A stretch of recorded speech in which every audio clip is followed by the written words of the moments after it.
voir comment on crée un visuel pour nos offres. Alors, première chose, ça va être le choix de l'image. Sachez que le choix de l'image est primordial puisque c'est ça qui va attirer ou non votre cliente. Le choix de l'image, c'est aussi faire attention que l'image soit bien libre de droit. Si vous n'utilisez pas une image libre de droit, vous risquez d'encourir des amendes qui ne sont pas forcément à la hauteur de votre portefeuille. Donc faites très attention, n'allez pas chercher les images n'importe où, faites bien attention que ce soit libre de droit. Alors pour en trouver, c'est simple, vous avez plusieurs sites internet qui existent, notamment on a Pixabay, on va avoir PNG, IMG, je vais vous les remettre dans le PDF juste en dessous, comme ça vous aurez toutes les informations. Il y a aussi Free Digital Photo, Unsplash, Canva, etc. qui vous proposent des images qui sont tout à fait agréables à l'œil, qui sont très professionnelles et qui peuvent vous permettre de communiquer avec vos clientes.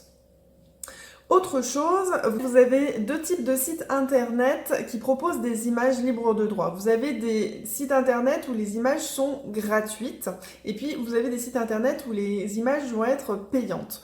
Quoi qu'il en soit, sachez que lorsque les images sont gratuites, il y a beaucoup plus de monde qui les utilise. Donc il se peut que votre concurrente utilise aussi la même photo que vous dans sa communication, donc ce qui pourrait être un petit peu dommage et brouiller l'information.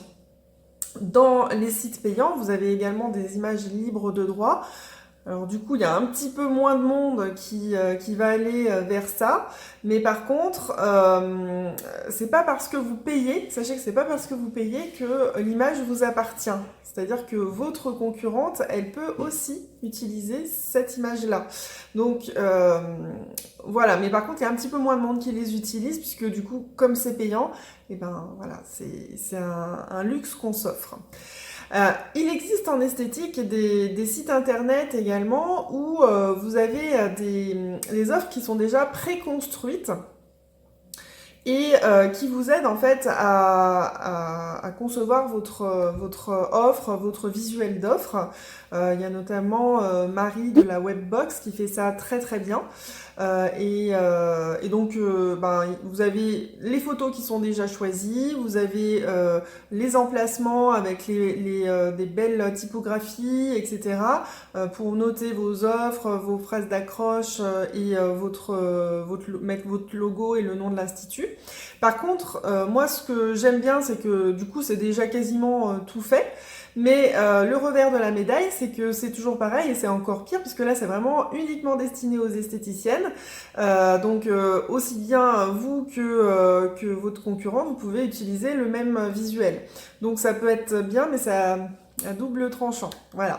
Sachez que ça existe. Si vous êtes pressé, que vous prenez la tête à chaque fois à faire des visuels et que ça, voilà, c'est trop compliqué pour vous, il y a des solutions qui sont déjà préconstruites. Mais par contre, si jamais vous voulez vraiment quelque chose d'unique, vous pouvez le concevoir vous-même directement à partir notamment de Canva, dont je vous ferai la démonstration pendant le coaching de groupe. Quand vous avez des offres, des affiches ou affichettes ou des posts Facebook à faire, vous avez plusieurs possibilités en termes de logiciels pour concevoir le visuel. Donc quand je parle de visuel, c'est bien sûr, ça comprend la photo avec la phrase d'accroche, avec votre proposition unique de vente, toutes les conditions qui doivent bien être renotées, le logo, vos coordonnées, etc. Et donc, là, je veux vous expliquer quels sont les logiciels sur lesquels vous pouvez travailler. Le logiciel le plus simple à utiliser, je trouve, c'est celui qui est sur le site internet de Canva, dont vous allez avoir la démonstration en tuto. Après, vous avez d'autres solutions. Si vous avez PowerPoint ou LibreOffice Impress, comme la plupart des gens, vous pouvez aussi bien travailler les images sur ces logiciels. Mais par contre, ça demande quand même une formation pour savoir où sont les différents éléments. Alors, si vous êtes êtes un peu, si vous avez du temps et si vous êtes un petit peu débrouillarde, vous arrivez à vous dépatouiller avec tout ça. Mais c'est vrai que c'est pas le plus simple. Le plus simple, ça reste quand même Canva. Ou sinon, vous pouvez utiliser, si vous avez comme objectif d'imprimer vos affiches, vous pouvez directement, par exemple, sur des sites comme Vistaprint, concevoir votre visuel, votre flyer, des grandes affiches, tout. Il y a énormément de choses, les cartes de visite, etc., etc. Et ensuite, vous n'avez plus qu'à les faire imprimer et puis envoyer à votre adresse. Donc, sachez que sur Vistaprint, si votre objectif c'est après de les imprimer, vous pouvez tout à fait concevoir. C'est un outil qui est très simple, alors qui peut être limité sur certains aspects, donc c'est pas celui que je préfère, surtout quand on veut pas forcément acheter derrière des affiches. Sachez que si vous faites un visuel sur Canva, vous pouvez tout à fait l'importer sur Vistaprint, puisque Canva, il y a plus de possibilités en fait dans le travail des images, des typographies, etc. Donc du coup, voilà, vous pouvez vous servir un petit peu des deux dans le but d'imprimer. Mais je sais qu'aujourd'hui, Canva, dans sa version professionnelle, vous permet également d'imprimer en fait vos créations. Et puis il propose aussi des tonnes et des tonnes de possibilités, de formats, d'exemples aussi. Ils sont très très forts là-dedans. Vous pouvez partir d'un visuel qui est déjà existant, avec une typographie qui a déjà été étudiée, des systèmes de transparence, des filtres, etc. Si le truc de base vous plaît, vous pouvez juste mettre vos propres infos à vous au niveau de l'écriture, mais après vous pouvez garder le truc de base. Donc voilà, c'est aussi la puissance de Canva, et c'est pour ça que moi j'aime bien l'utiliser. Sachez aussi que quand vous choisissez vos photos, c'est important d'avoir des photos de très bonne qualité.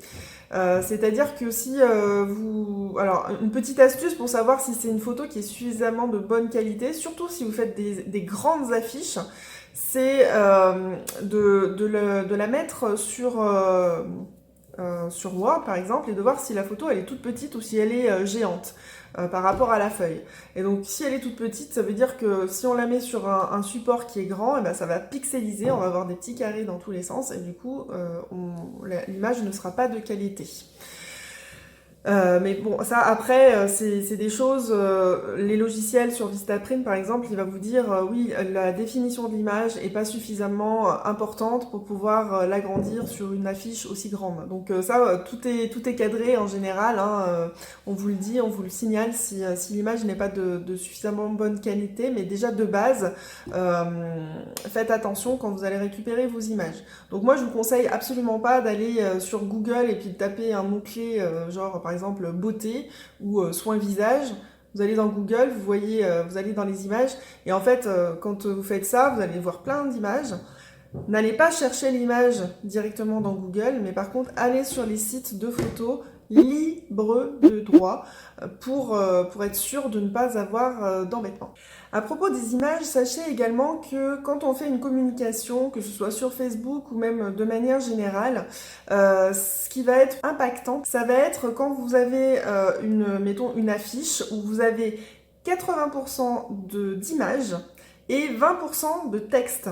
Donc ça se calcule grosso modo, mais sachez que si vous avez plus de texte que d'images, déjà le message ne va pas passer. Donc c'est pour ça que c'est hyper important de taper juste dans votre phrase d'accroche, qu'elle soit courte mais percutante, et également d'avoir un minimum d'informations, mais qu'à chaque fois les mots que vous utilisez soient percutants et qui donnent envie tout de suite. Donc le 80-20, c'est quelque chose qui revient très souvent et voilà, c'est quelque chose qui fonctionne dans beaucoup de cas. Alors, comment être sûr que votre visuel va être bon? Alors, on a cette règle des 80-20, mais également, il faut que vous vous posiez la question, est-ce que mon visuel est suffisamment évocateur du message que je veux produire auprès de ma clientèle? Est-ce que ça correspond vraiment aux soins dont je veux parler? Est-ce que ça dégage l'émotion que je veux que ma cliente ressente lors du soin? Est-ce que les codes couleurs correspondent à ceux de la saison ou à ceux de mon institut de beauté? Quand quelqu'un regarde une affiche qui parle de votre institut ou de votre activité, euh, il faut que tout de suite ils se disent ah bah tiens ça c'est Véronique de l'institut machin chose qui nous a mis un visuel. Tac, hop, en 2 secondes là dans le fil d'actualité Facebook par exemple, il doit pouvoir se dire ah bah tiens ça c'est une publication de mon esthéticienne. Et donc, il faut qu'il y ait quelque chose, alors soit un filtre couleur, soit un bandeau sur le côté avec votre couleur à vous, plus votre logo, soit un cadre bien spécifique, ou alors, vous voyez, comme moi, là, je mets mon orchidée avec mon petit Bouddha. Mon image esthéticienne performante, ça reste dans les violets, on est avec une orchidée blanche en règle générale, et donc... voilà, ça c'est ce qu'on appelle le branding, c'est-à-dire l'image de marque. Et il doit avoir un petit peu de votre image de marque dans votre communication visuelle. Et ensuite, est-ce qu'il y a vraiment une cohérence en fait entre la phrase d'accroche et le soin, enfin le visuel que vous représentez à propos de votre prestation. Donc ça c'est hyper important. Si le visuel n'a rien à voir avec la phrase d'accroche, et ben du coup le cerveau de la cliente il va se dire oh il y a un truc, allez hop je passe, je comprends rien. Donc il faut que ce soit hyper clair, hyper cohérent et qu'il y ait votre ADN dans le visuel. Voilà, donc ça c'est vraiment des petits détails, mais qui ont vraiment leur importance. Que ce soit les couleurs de votre institut, de votre activité qui vous représentent, le graphisme, mais également la typologie. C'est-à-dire que si vous utilisez toujours à peu près la même typologie, eh bien vous allez être reconnu aussi facilement. Et en petite astuce, sachez que quand vous utilisez sur Internet des typologies, préférez des typologies qui sont les plus sobres possibles. C'est-à-dire sans sans empattement, qui soit vraiment plutôt carré, simple, pour que ce soit visible. Autre détail, jouer sur les contrastes, sur la transparence, sur les couleurs complémentaires également pour que ce soit vraiment visible, le plus accessible en fait à l'œil possible.